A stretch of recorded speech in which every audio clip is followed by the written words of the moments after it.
looks like, yeah, there's an open gate right here. So look at that. Maybe the owners just let him out for a walk during the day or something like that. I have no idea. It's very, very strange.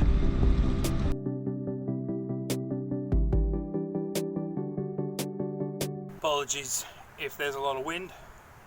Going to be putting in a 125 by 75 cypress post just for a little shed out on the farm. Little hay shed type of arrangement. Probably put in 3. I've dug the holes down to about 900. I've got the bottom of the hole is all belled out at the bottom. Got the bagged concrete, 2 bags at the bottom in each. Then up the rest of the way, got a bag of cement mixed in with the soil. Pretty much 2-to-1 mix, or probably 3-to-1 mix. Rampacking the posts in as we go down. So I'll get into it. I've got some screws in the bottom of the post as well, just to give something as an anchor to the belled out part of the hole.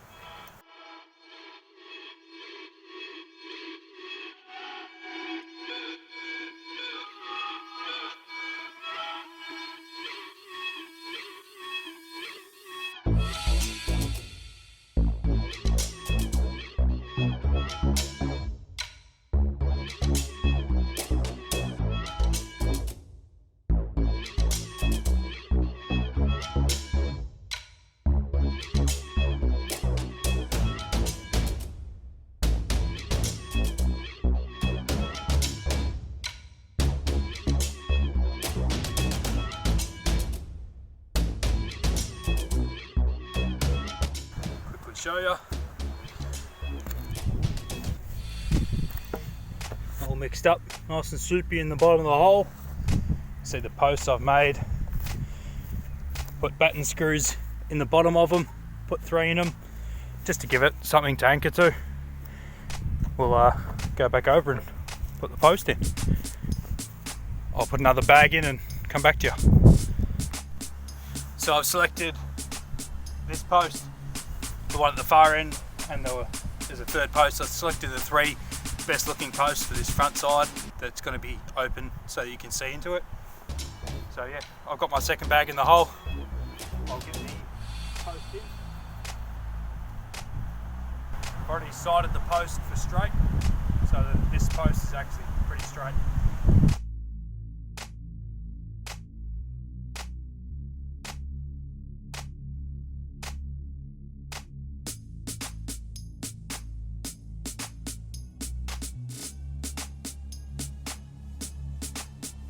What I'm going to do is start mixing up, because it's pretty wet in there at the moment. I'm going to start mixing up some of the cement with the dirt so I can go straight in as I'm going forward with it now. Just chop the top of the bag on the pile. I've got the more harder clay from the bottom of the hole at the top of this pile, so I'll put half a bag of cement with this first pile.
Happy with that.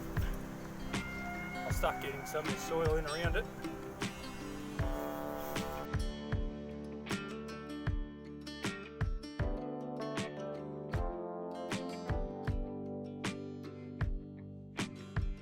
So if I said this, I'd already put in water at the bottom of the hole before I poured the first bag of concrete in. So it was already nice and soupy, just had to mix it up.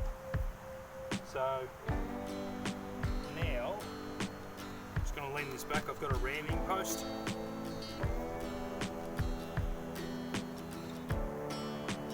The best thing to use really is a crowbar, but even a bit of 90-35, 90-45 or another post or anything like that. What we're doing is basically going to ram in, do a nice gentle pat down the first one, because if you start slamming it, it'll move the bottom of the post. Just being nice and gentle. We're just getting it, establishing our base.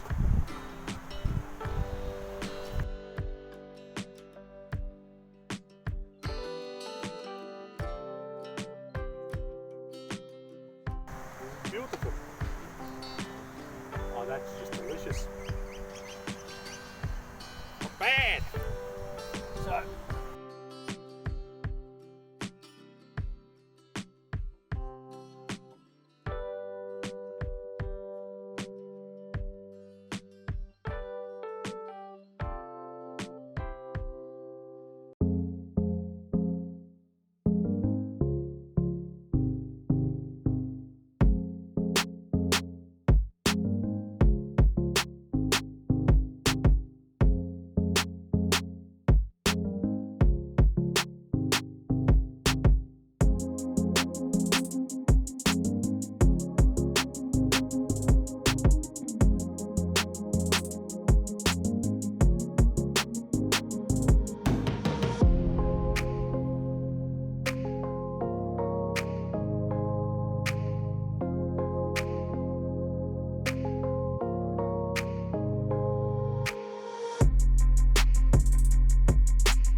Pretty awesome spot out here. This is my little shed we're building. Here's all the gear. A little bit of a hike to take it over, but you can hear the birds and that going off out in the wilderness. I don't speak bird too well, but I think they're enjoying the rain. Just a quick little update. Rain's coming in, so just getting started. Got my 140 by 45, which is a 2x6 for all you American folk. It's going to be our rafters and also our external purlins, or basically the battens to catch the wall sheets on the outside. It's all out of the same material. Easily covers for span tables, etc. So yeah, just a quick one. We'll get into it before it gets too wet. See over here, we used a laser level to get a datum point all the way around the shed, perfectly level. We're able to work up for our rafters, at our beams and our rafters at the top, and also obviously up and down for where we're going to be having our purlins or battens, depending on what you call them, where you're from.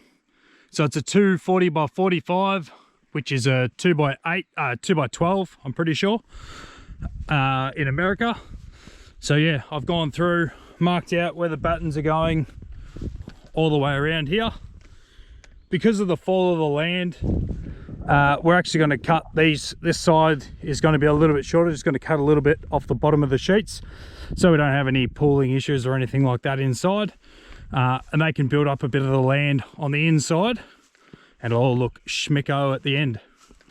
I don't know if it was just a bit of luck or some incredible skills, probably more so luck, but our datum height is actually 5 mil or tiny little bit off the center. So just going to hold my battens down or purlins down a couple of mil off that line, 1/4 inch off that line, and it'll be perfect. So very, very happy when things like that happen.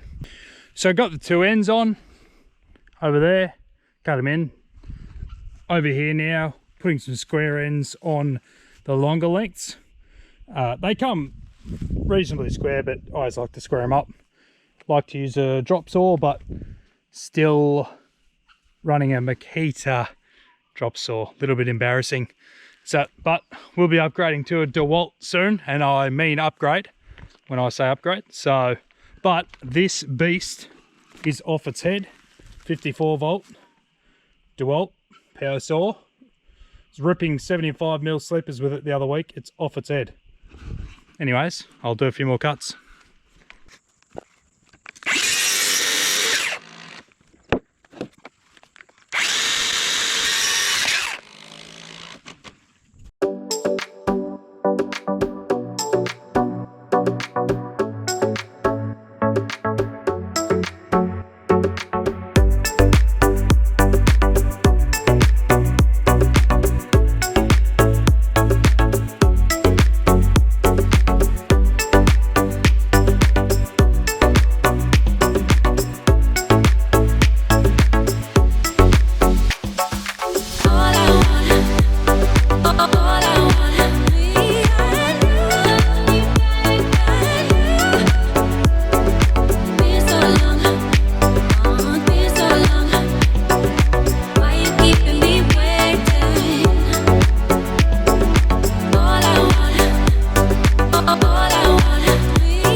Roof nibbler, roofing sheet or metal nibbler, metal cutting tool.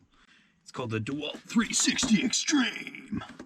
So, anyways, again, it had the name DeWalt on it, so I thought I'd better buy it. You can buy the set of actual shears. It can cost up to, I don't know, $400 or $500. These are only $100, so I thought I'd give them a go. Just connects up to your impact driver. So I'll try and get it connected up and see how we go. It's pretty cool. It's got a very simple system. Literally just this section here, you can actually tension, loosen and tighten. It's got these clamps on the side. Just pull them in tight, screw this little, screw in on the side. Tensions it right in for you. Holds it against the base.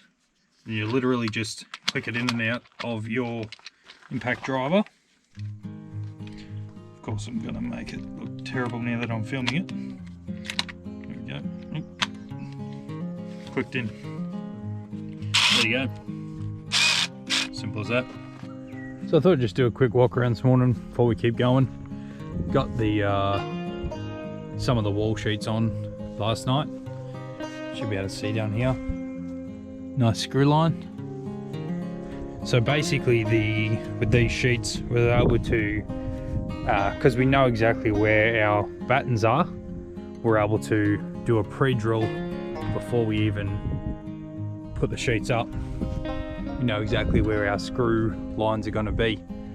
So then when we install the sheets, making sure that we're getting them nice and even, height wise, up and down, they all come out looking very, very nice. So started putting on the gutter brackets last night. It was getting very, very dark by the time we got to that point, so we'll finish putting that up and put that on timelapse later. Just sort of show every one of these brackets, sorry, every one of these battens has 200mm, which is a 4-inch batten screw, and that's just obviously helping tie it all together. We've also got this cross bracing, both ends, one on the back bay and one on this roof bay. This is simply just hoop iron that we have fixed on, went over the post and down the other side, as you can see there, and around each corner, making sure that we tie this wall around and onto the post, and then by simply checking it for level at each end, then we can tension the hoop iron, which we've done here with these wonderful tensioners. Nice and solid, absolutely rock solid. I'm actually pretty impressed with how strong it's come up, given this whole face is open. I mean, we've used the 140 by 45 makes it, rather than just using a 90 by 45 for those external battens, has really given us a good amount of strength. So all the sheets up here on this end, we've weathered all them. It's a 5-degree roof, so I mean, even if you go a higher degree roof, you want to weather these sheets, but we've weathered them. I'll show you what that is in a second. So as you can see, all these sheets have been weathered. Basically, just all you're doing is turning up right at the end of your sheet, you're turning up the valley part of the sheet, so that if any rain is coming, any water, driving rain or anything that's coming this way, isn't going to get into your roof space. It's all screwed off. This top run will get screwed through the top valleys here when we put the flashing on. The rest of the roof is all screwed off, looking very nice. See, we've bolted, we've done 2 to 3 batten screws through every beam, and also a couple of bolts just to tie it all in, take the weight. Just more of a fail-safe than anything. Also got the hoop iron running over from the other side, and the batten screws there, as you can see, all tied in very nicely together. Every one of the rafters, these ones here, have 2 batten screws in them as well. Every one of the rafters has 2 batten screws in each end also. These ones you can't see now because we've got the sheeting on. Got our screw lines in nice and straight. Probably a bit hard to see on the camera. It's pretty easy to do. All you do is you work out you can either go from the top or top down or bottom up. On this back run, we work from the top down, basically setting our screw line in just below where we knew the gutter was going to sit, so that it wasn't interfering with our gutter, but also catching on the battens with plenty to catch. The center one, we've gone center batten, and the bottom one is roughly in the center of the bottom batten. As we had all the battens that were lasered in, we knew that by setting the screw line from the start, that it was going to be a nice straight screw line, and that it was going to catch on all the battens.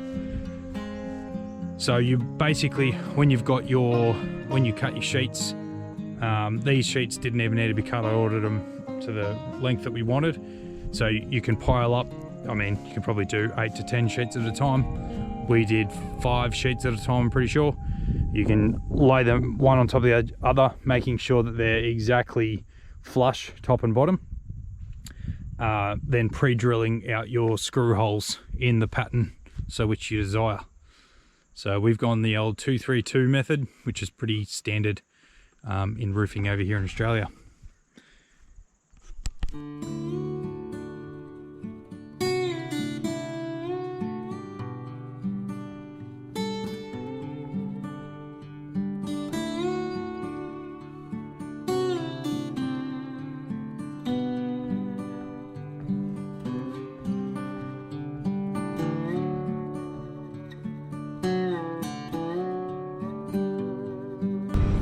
out here in the jungle, we've got some native Angus and a Charolais. They seem to have taken over the local environment. They've pushed their way through the fences out into the wilderness. Giddy up! We will see if we can round them back up. See if we can't put these wild beasts back in their paddock. This is just a sort of wild thing you can come across out on the land. Live action! Yay yay!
He's pushing very hard. He's done a bit of a poop out the bottom. Oh dear.